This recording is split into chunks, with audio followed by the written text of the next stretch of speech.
Welcome back to Cyberspace, the weekly show where we help you understand your world. I'm your host, Leslie Poston, and today we're turning a skeptical eye towards some of the most enduring psychology myths that shape our beliefs and behaviors, often without us even realizing it. These myths aren't just harmless misconceptions. They're ideas that influence decisions in education, healthcare, and our personal lives. Whether you've heard that we only use 10% of our brain or believe in the Mozart effect, this episode is going to challenge some of the misconceptions that have lingered in the public consciousness for a bit too long. What makes these psychological myths so fascinating is not just their persistence, but their real-world impact. Research shows these misconceptions can have significant societal costs, from unnecessary public expenditure to potentially harmful healthcare decisions.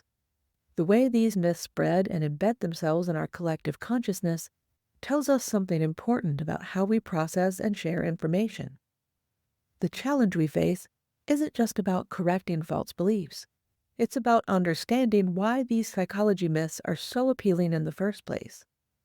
Often they offer simple explanation for complex phenomena, or they align with our intuitive understanding of how the mind works. As we'll discover today, the reality is usually more nuanced and interesting than the myth suggests. What's particularly concerning is how these myths can influence professional practice. Research shows that even individuals with advanced training in education or neuroscience aren't immune to believing these misconceptions. This highlights the importance of continuous critical evaluation of our beliefs, regardless of our background or our expertise. Let's start with one of the most persistent myths in psychology, the idea that people are either left-brained or right-brained. According to researchers, this dichotomy suggesting that left-brained people are logical and right-brained people are creative isn't just oversimplified, it's fundamentally incorrect. While there are indeed lateralized functions in the brain, with language typically being processed in the left hemisphere, the reality is that most cognitive tasks engage networks that span both sides of our brain. Think about it. Even something as seemingly straightforward as appreciating art or solving a math problem involves complex interactions between multiple brain regions across both hemispheres. The implications of this myth go far beyond casual conversation. As psychologists point out in their research on management and training practices, for example, this hemisphere mythology has led to questionable educational and professional development programs. Some schools have even attempted to tailor their teaching methods based on students' supposed hemispheric dominance, potentially limiting learning opportunities rather than enhancing them. How did this myth gain such widespread acceptance? The misconception stems partly from legitimate research on split brain patients in the 1960s, where the physical connection between the two hemispheres was surgically severed to treat severe epilepsy. While these studies did reveal some specialized functions in each hemisphere, the results were dramatically oversimplified in popular media, leading to the current misconception. The reality of brain function is far more fascinating than the myth suggests. Modern neuroimaging studies show that creativity, often attributed solely to the right hemisphere, actually involves complex interactions between both sides of the brain. Similarly, logical thinking isn't a purely left brain function. When we solve problems, we're engaging multiple neural networks that span both hemispheres, working in harmony to process information, to generate solutions, and to evaluate outcomes. This myth has been particularly persistent in educational settings. Research shows that even experienced educators often hold on to these beliefs, despite evidence to the contrary. The danger here isn't just about having wrong information. It's about how these beliefs might influence teaching methods and student assessments, potentially limiting rather than expanding learning opportunities. The 10% of our brain myth is another interesting example of how wrong ideas can take hold in popular culture. This claim has spawned countless self-help books and media narratives, but research repeatedly shows it's completely false. Brain imaging studies demonstrate that we use most of our brain most of the time, even during sleep. Every region has a purpose, whether it's controlling our breathing, processing our emotions, or helping us solve complex problems. What makes this myth particularly challenging is its staying power. Research revealed something surprising. Even psychology majors, who you might expect to know better, weren't significantly less likely to believe this myth than other students. This highlights how deeply ingrained such misconceptions can become in our collective thinking. The origins of this myth are actually quite interesting. Some trace it back to early neuroscience research, where scientists were still trying to map brain functions. Others attribute it to a misquote of Albert Einstein, though there's no evidence he ever made such a claim. The myth gained particular traction in the self-help movement of the 20th century, where it's been used to suggest that we all have vast untapped potential just waiting to be unleashed. From an evolutionary perspective, the myth makes little sense. Our brains consume about 20% of our body's energy, despite making up only 2% of our body weight. If we only used 10% of our brain, we would have evolved to have much smaller brains to conserve energy. Every part of the brain serves important functions, even if we're not consciously aware of them all. Modern neuroscience gives us a much more fascinating picture of brain function. Different activities engage different neural networks, and our brains are constantly active, even when we're sleeping. Even simple tasks involve multiple brain regions working in concert. When you're reading these words, you're using areas involved in visual processing, language comprehension, memory, and attention. That's far more than 10% of your brain. Now, let's talk about relationships. The idea is that opposites attract. It makes for great romantic comedies, but research tells a different story. According to work on relationship myths, people are actually more likely to form lasting relationships with those who share similar values, attitudes, and interests. This doesn't mean you need to date your clone, but these core compatibilities tend to matter more than the existing tension of opposites. This myth is particularly interesting because it seems to contain a grain of truth. We often are attracted to people who have complementary traits to our own. Someone who's more outgoing might appreciate a partner who's a better listener, for instance, but research shows that these surface-level differences matter far less than deeper similarities in values, goals, and fundamental beliefs. The persistence of this myth might actually be harmful to relationship success. When people believe that opposing personalities naturally create romantic chemistry, they might overlook important compatibility factors or dismiss legitimate concerns about fundamental differences. Research shows that shared beliefs and common backgrounds form the foundation for long-lasting relationships. What's particularly intriguing is how this myth intersects with relationship satisfaction over time. Studies have found that couples who share similar values, interests, and approaches to life tend to report higher relationship satisfaction and to stay together longer. The exciting tension of opposites might create initial attraction, but it's the similarities that tend to sustain long-term relationships. This understanding has important implications for relationship counseling and dating advice. Instead of looking for someone who's your complete opposite, research suggests focusing on finding someone who shares your core values while perhaps bringing in complementary strengths to the relationship. It's about finding the right balance between commonality and diversity. Another myth, and one that's particularly relevant to mental health, is the idea that venting anger, like punching a pillow or screaming into the void, helps release negative emotions.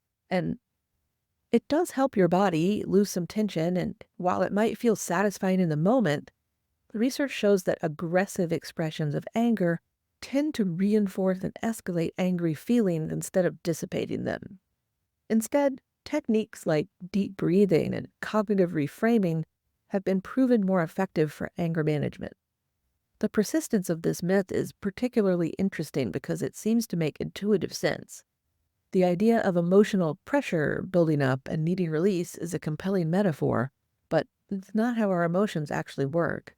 Research in emotional psychology shows that engaging in aggressive behavior, even toward inanimate objects, can actually prime our brains for more aggressive responses in the future.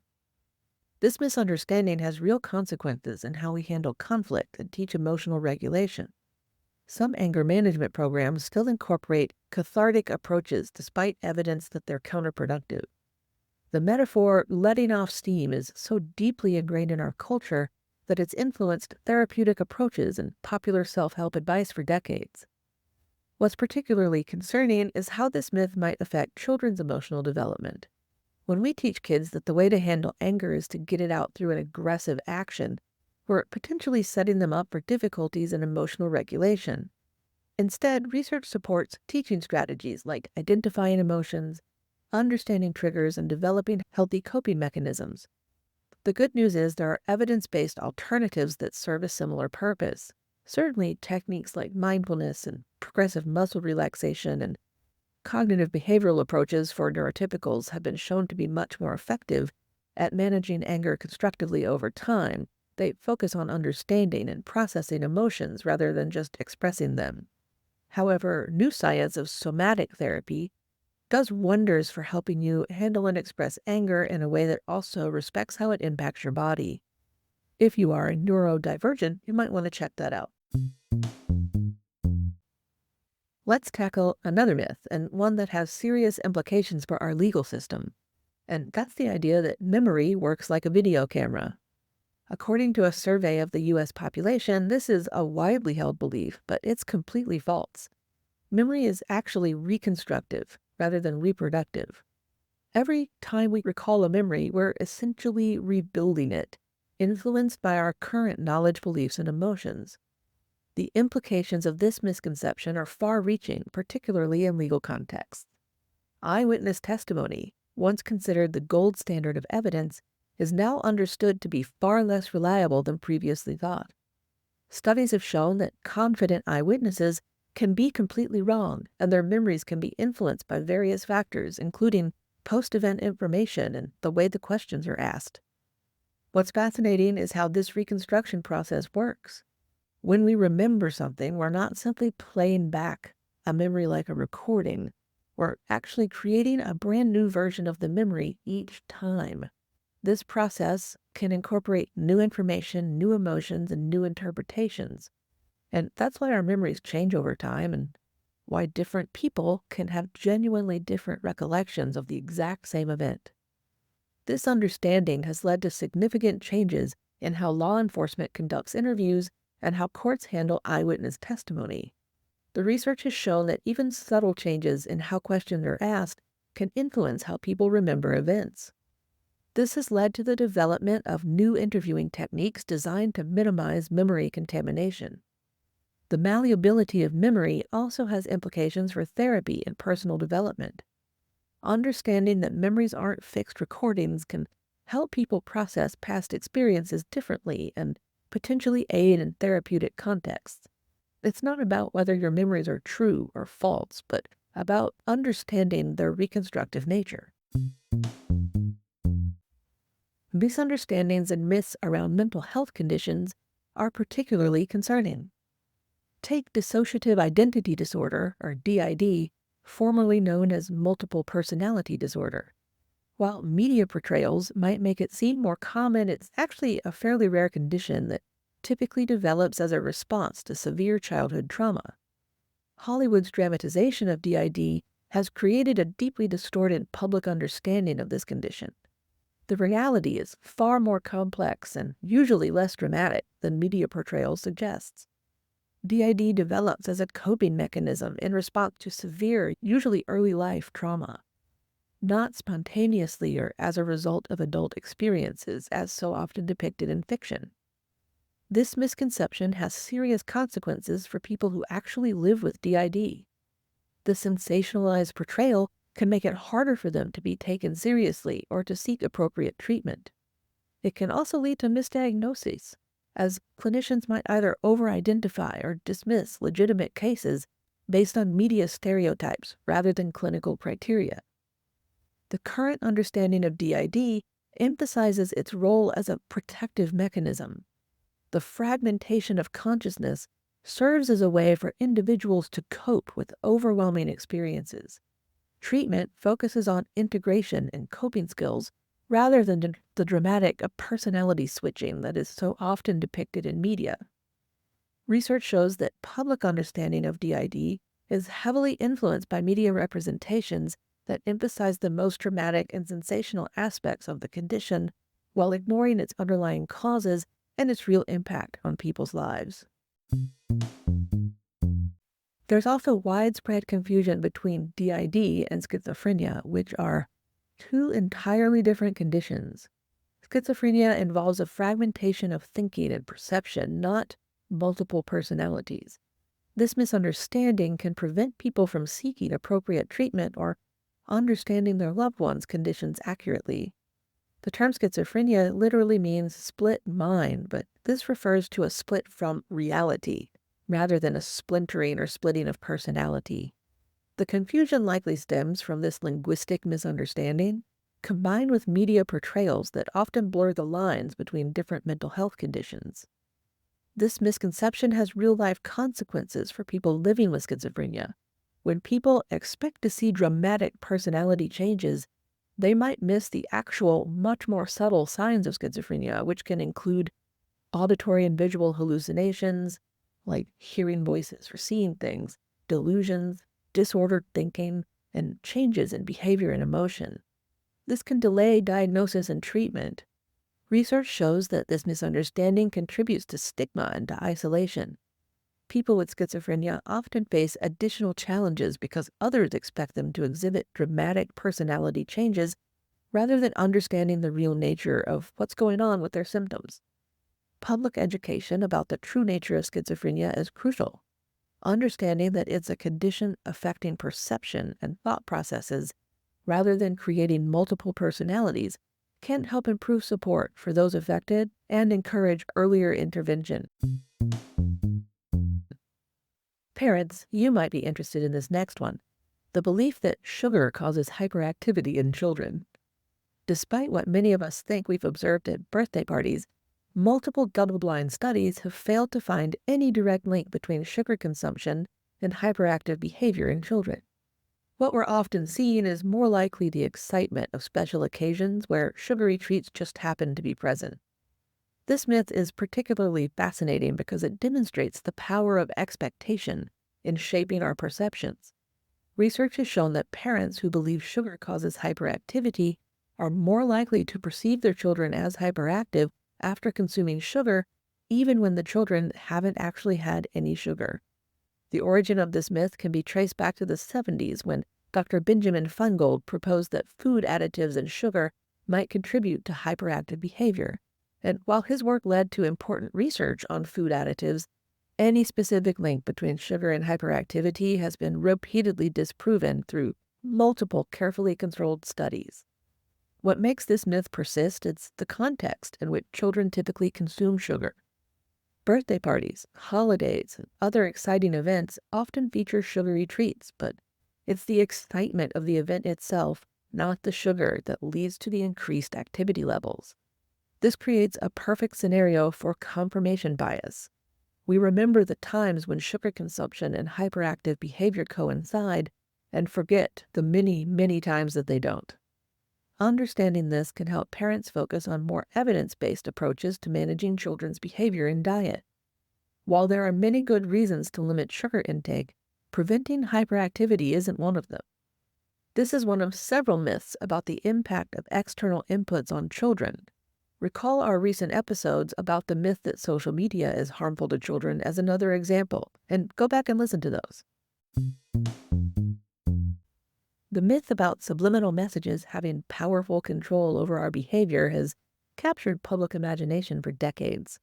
While research shows that subliminal cues can subtly influence attention, there's no evidence that they can compel specific actions or dramatically alter behavior or memory.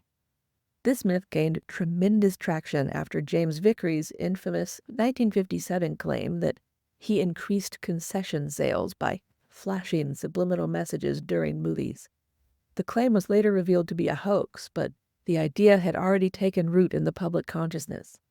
The incident demonstrates how even debunked claims can continue to influence public belief. Modern research has shown that while subliminal messages can have subtle effects, again, on attention, or maybe a preference, these effects are typically found to be weak and short-lived. The idea that subliminal messages could compel specific behaviors or compel major decisions just is not supported by evidence. This understanding has important implications for advertising regulation and for consumer protection. The persistence of this myth reflects deeper anxieties about manipulation and control in a modern society. It's worth noting that obvious supraliminal messages often have much stronger effects on behavior than subliminal ones, yet we tend to worry more about hidden influences than influences that are blatant and right in front of our face. Understanding the actual limitations of subliminal influence can help make people make more informed decisions about media consumption and advertising exposure.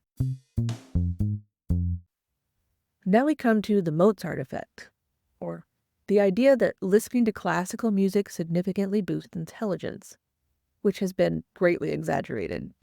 Waterhouse's critical review shows that while music can enhance mood and perhaps temporarily improve spatial reasoning skills, claims about permanent IQ increases just haven't held up to scientific scrutiny. This myth originated from a 1993 study that found college students performed better on spatial reasoning tasks after listening to Mozart.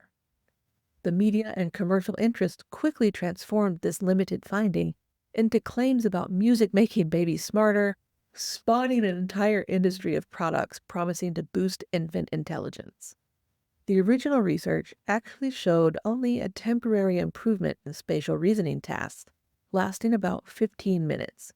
There was no evidence of general intelligence improvement or long-term effects.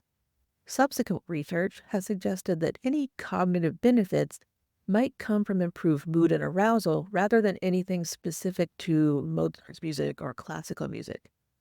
This case provides an excellent example of how scientific findings can be distorted as they move from academic research to popular media to commercial application. The enthusiasm for a simple solution to enhance intelligence led to misinterpretation and overstatement of the original findings. Understanding the real relationship between music and cognitive function is actually more interesting than the myth. Music can enhance learning, it can enhance your mood, and it can improve cognitive performance in various ways, but not through the simple dramatic effects promised by the Mozart effect industry. We did an episode on music and your brain a while back. You should go check it out. For our last myth today, we'll be addressing one of the most dangerous myths in modern psychology, the thoroughly, repeatedly debunked notion that vaccines cause autism. This myth has caused immeasurable harm by reducing vaccination rates and putting public health at risk, and additionally by vilifying autism. As Lewandowski and colleagues' research on misinformation shows, this kind of misconception can persist even in the face of overwhelming evidence to the contrary. This myth originated from a now retracted 1998 study that had serious methodological flaws and conflicts of interest. The author of the study was later found to have manipulated data and lost his medical license. Despite this fact, the myth continues to circulate and influence healthcare decisions and vilify the lives of autistic people. What makes this myth particularly dangerous is its real-world impact. Decreased vaccination rates have led to outbreaks of preventable diseases in various communities because of this myth. The myth has also diverted valuable research resources away from investigating the actual causes of having an autistic brain and developing effective interventions for various diseases. The persistence of this myth demonstrates how emotional reasoning can override scientific evidence. A parent's natural concern for their children's well-being makes them especially vulnerable to this kind of vaccine-focused misinformation, especially when it's presented alongside what seem to be compelling personal anecdotes. Understanding how this myth spreads and persists can help us develop better strategies for communicating scientific information to the public and supporting evidence-based decision-making in healthcare. These myths persist for various reasons. They often offer simple explanations for complex phenomena, or they align with our personal intuitive beliefs about how the mind works. But understanding the reality, even if it's more complicated, helps us make better decisions about our mental health, our relationships, and our children's development. Thanks for joining me for this week's episode of Cyberspace. Let's keep the conversation going and continue exploring the fascinating world of psychology and how our world works together. Join us over on Patreon, which is patreon.com/cyberspace, spelled just like the podcast title, to continue the discussion. It will always be free, just like this podcast, and don't forget to subscribe and share us on social media. I'm Leslie Poston, and remember, until next time, stay curious.